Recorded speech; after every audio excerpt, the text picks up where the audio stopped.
The morning had been unremarkable until the moment it wasn't. Elias hunched over his laptop in the corner booth of Marlowe's cafe, the place he always retreated to when he wanted to feel surrounded but not engaged. The air smelled of cinnamon, burnt espresso, and the faint sweetness of vanilla syrup. Soft jazz crackled through old speakers, making the entire space feel like it existed slightly outside of time. He wasn't working so much as pretending to work, scrolling through emails he didn't want to answer. Rain drizzled down the windows in slow, lazy streaks. That's when he noticed her. She stepped in like someone trying not to be seen, shoulders tucked, dark hair pulled forward to hide half her face. She wasn't dressed dramatically, just a grey coat, worn at the sleeves, and a knitted scarf, but something about her made the air shift. She approached the counter, her gaze darting to the door twice, as if expecting someone to burst in behind her. Elias watched without meaning to. It wasn't attraction, exactly. It was curiosity, an instinctive sense that something about this girl was a puzzle not meant to be ignored. When she placed her order, her voice was barely above a whisper. The barista asked for her name. She hesitated for a full second before answering, Arden. Elias repeated the name silently, already knowing he'd remember it. She waited for her drink, fingers fidgeting with a small folded slip of paper. Every so often she glanced around the cafe, eyes scanning the faces, the corners, the shadows. When her gaze briefly collided with Elias's, she startled, not with embarrassment, but with recognition. As if she'd been searching for him specifically. He looked away quickly, pretending to be absorbed by his screen. When he glanced up again, Arden was standing right in front of him. Sorry, she said, breathless. Could I sit here? Just for a moment. Sure, Elias said, even though half the cafe was empty. She slid into the seat across from him. Her hands trembled as she placed her untouched latte on the table.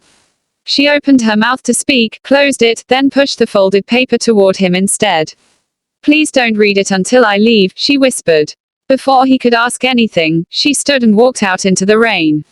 Elias unfolded the paper. It was a cafe receipt. And written across the bottom, in frantic ink. Meet me before I die. .. Want scene 2 next or adjustments to this one? Elias clutched the damp scarf as he headed down the street, rain dripping from his hair onto his collar. Every few steps he turned, scanning alleys, doorways, passing cars, any place someone frightened might duck into. But the city had already swallowed Arden whole. He felt it in his bones. He reached the intersection and paused beneath the flickering streetlight. The puddles below reflected the blinking yellow glow, casting jittery light across his shoes. His thoughts raced. What should he do now? Call the police. Report what? An anxious girl in a cafe who left him a cryptic message. They would laugh, or worse, they'd dismiss her as a troubled young woman having a moment. No. She had sought him out. The idea still made his stomach twist. Why him? He didn't look particularly heroic. He was just a man trying to survive his own quiet life, filled with half-finished projects and obligations he never quite fulfilled. Yet Arden had placed something fragile into his hands, something that felt like trust, or desperation, or both. He turned down a narrower street lined with shuttered shops and dim windows. A gust of cold wind swept past him, carrying the faint echo of laughter from somewhere blocks away. His fingers tightened around the scarf. He lifted it closer to his face, studying it under the streetlight. The yarn was frayed in one spot, as though someone had yanked on it hard. A struggle. Or just wear and tear. He shook off the darker thought and continued forward. At the end of the block, an old convenience store hummed with neon lights. As Elias approached, he noticed the clerk, a young man with tired eyes, standing near the doorway, smoking. Elias hesitated, then held up the scarf. Hey, he said. You didn't happen to see a girl pass by? Dark hair, grey coat. The clerk took a slow drag, squinting. Yeah, actually. Came running from that direction. He pointed toward a narrow alley between two buildings. Looked scared. Elias's pulse quickened. Which way did she go after the alley? The clerk shrugged. Didn't see. She moved fast. Elias thanked him and stepped toward the alley. It was darker than he expected, the walls tall and close together, the air dense with the smell of damp concrete. Something about it felt wrong, not dangerous exactly, but charged, like the silence inside held its breath. He swallowed, took one step forward, then another. Somewhere in the darkness ahead, something skittered.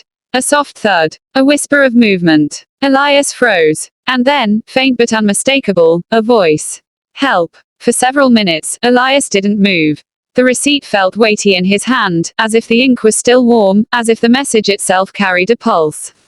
Rain hammered harder against the windows of Marlowe's cafe, the world outside blurring into a smear of motion and sound. Inside, time seemed to narrow around him like a tightening noose. He read the words again. Meet me before I die. Not call me, not help me, not find me. A deadline wrapped in desperation. Elias swallowed, trying to shake off the chill crawling up his spine. Maybe it was a prank, maybe Arden was some eccentric runaway performing a social experiment.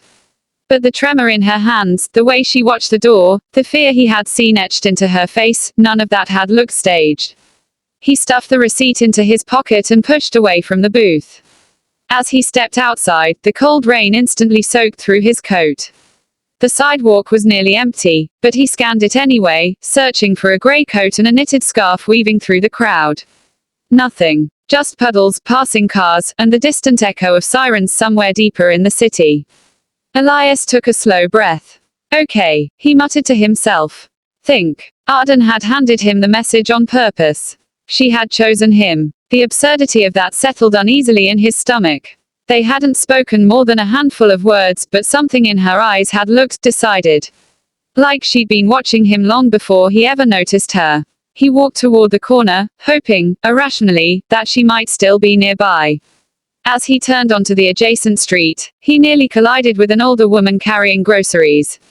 She apologized immediately, but Elias wasn't listening.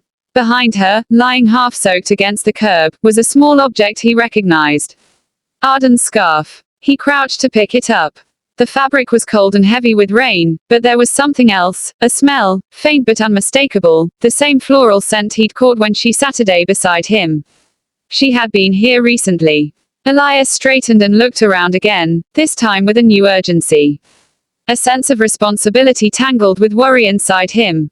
He couldn't explain it, but the message on the receipt no longer felt like a coincidence or a joke. It felt like a warning. And she was somewhere out there, running out of time. Elias stood frozen at the mouth of the alley, the word help still echoing faintly in his ears. It hadn't been spoken loudly, more like a breath carried on the damp air, but it had been real enough to send a jolt through him. Rainwater dripped from the tips of his fingers and off the hem of Arden's scarf as he stepped deeper into the shadows. Arden, he whispered, is that you? Only silence answered. The alley seemed to swallow his voice whole. He moved slowly, his eyes adjusting to the dark. A metal fire escape loomed overhead, dripping water from each rung. Trash bins lined the walls, their lids rattling softly in the wind. Elias tried to ignore the sensation that he was being watched, maybe from a window above, or from the darkness behind him. Halfway down, something caught the faint glow of the streetlight behind him, something metallic on the ground. He crouched and picked it up. A key. Small, brass, slightly warm despite the cold rain. Attached to it by a thin ring was a tag. 3B. He stared at it, confused. A coincidence. Or breadcrumbs. Before he could decide, a soft shuffling sounded behind him. He spun, pulse hammering. But it wasn't a person. It was a stray cat, drenched and thin, darting past him and disappearing beneath a dumpster. Elias exhaled shakily, though the fear didn't fully release its grip. He held up the key again. If Arden had dropped it, then she had been here recently. Maybe moments before he arrived. Why here? He murmured. Something pushed him forward. Not logic, instinct. A pull he didn't understand yet. He reached the end of the alley, where it opened onto a quieter back street. A dim street lamp flickered overhead like a dying heartbeat. The rain had eased into a mist, and in that mist he spotted a figure, briefly, very briefly, turning the corner of the next block. A coat. Grey. The movement unmistakable. Arden. He called. The figure paused. Just for a second. Enough to tell him it was her. Enough to show she had heard him. Then she vanished around the corner. Elias broke into a run. His shoes slapped against the wet pavement as he chased the fading echo of her presence.